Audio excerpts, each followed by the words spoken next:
Hello, I'm Avis Kalfsbeck, and this is the Peace is Here podcast. Welcome to Peacewarts, School of Peacecraft and Inquiry, where we practice the skills of peace through short daily classes. We take the peace work seriously, but not ourselves. If you're joining us mid-school year, you're not late. Orientation begins at episode 198.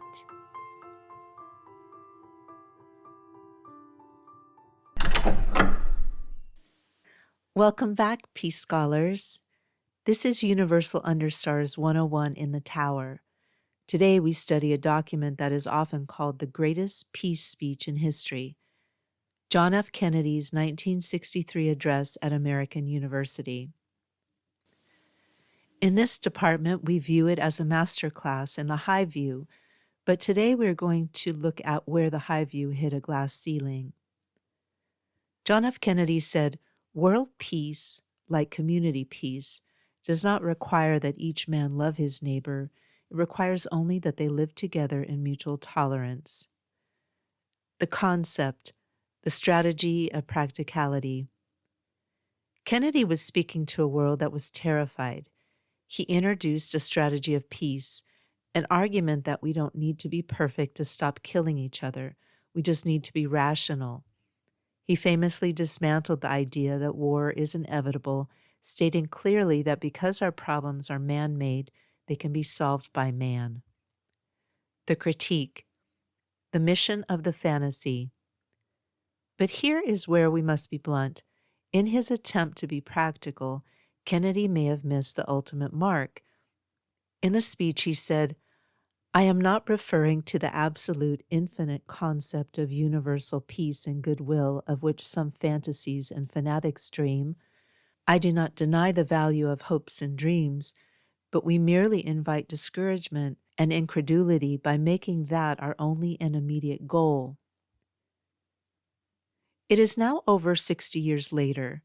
We have spent those decades following his practical path, managing conflicts instead of ending them. As a Peacewarts professor and scholar of peace, I suggest that we are here to stand for exactly what Kennedy was afraid to stand for. What might have changed if he had looked into that microphone and said, "Are we talking about universal peace when we cannot even fathom it?" Yes, we are. By labeling the dream of universal peace as a fantasy, he accidentally gave us permission to keep our violence manageable rather than making it obsolete. In the Understars, we believe that if you don't aim for the absolute, you will always be trapped by the logic of the map makers. The history, breaking the Red Scare spell. Despite that limitation, the speech did something radical. It humanized the enemy. At a time when the world was gripped by the Red Scare, Kennedy used his voice to pull the other side into the human family. He told the audience, "No government or social system is so evil that its people must be considered as lacking in virtue. As Americans, we find communism profoundly repugnant as a negation of personal freedom and dignity, but we can still hail the Russian people for their many achievements in science and space, in economic and industrial growth, in culture, and in acts of courage." This was the rhetorical bridge that allowed the Great Disarmament to begin. He moved the conversation from "how do we win" to "how do we survive together?" The thesis, beyond tolerance. The lesson for today is that practicality is a start, but it is not a destination. In the Department of Universal Understars, we honor JFK for bringing the high view to the world stage, but we do not accept his limit on our dreams. We are precisely the fantasy he was afraid of, because we believe that universal peace is the only practical solution left. Your homework. 1. Interrupt your routine to read the full text of the American University speech. Find the fantasies and fanatics quote and sit with it. 2. Write down one question you have after this episode or doing homework number 1. If no question comes to mind, just write "no question."